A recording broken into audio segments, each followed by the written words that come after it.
Is the Warriors dynasty over? Yes, it's over in the sense that they're not the dominant franchise anymore. Desperate times are desperate measures. The dynasty is over. Change is coming. Not only is the dynasty over, it needs a huge swing. The Golden State Dynasty is over after rising from mediocrity, getting just their second playoff appearance of the 2000s in 2012-13, and winning 3 titles in 4 years. This includes 5 straight finals appearances from 2015 to 2019. And despite taking home the 2022 NBA title with Steph Curry's iconic Finals MVP, the writing's on the wall.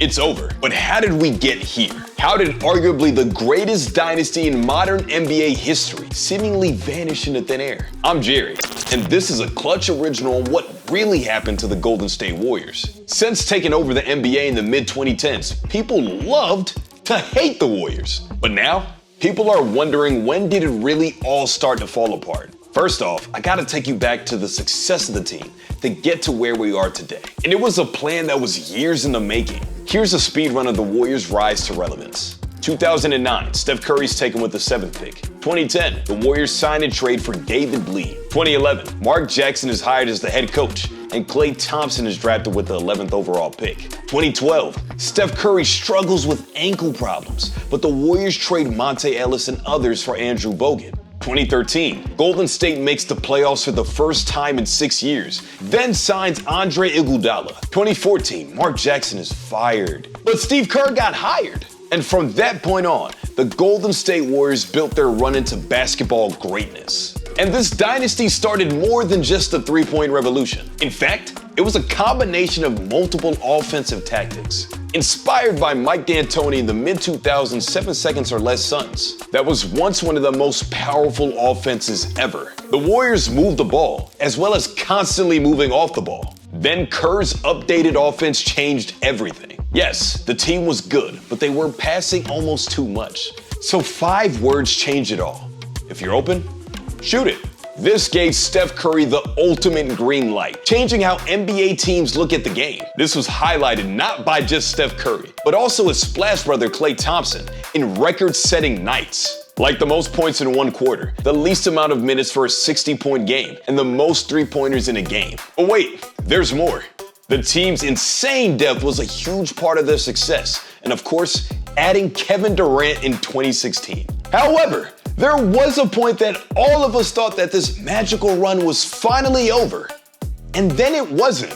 Because after the departure of Kevin Durant in 2019, it really did look like the Warriors were done. During the shortened 2019-2020 season, the Warriors had a 15-50 record, good for last in the entire NBA. It was also during this time that Steph Curry only played 5 games due to a broken second metacarpal.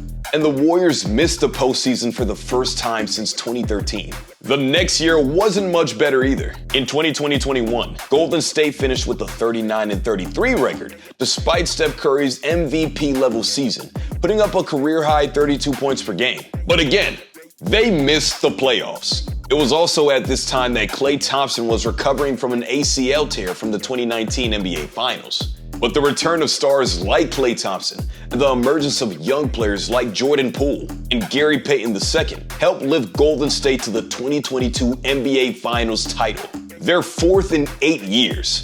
That was the ending, and ever since then, we've seen the fall of what was once a great dynasty.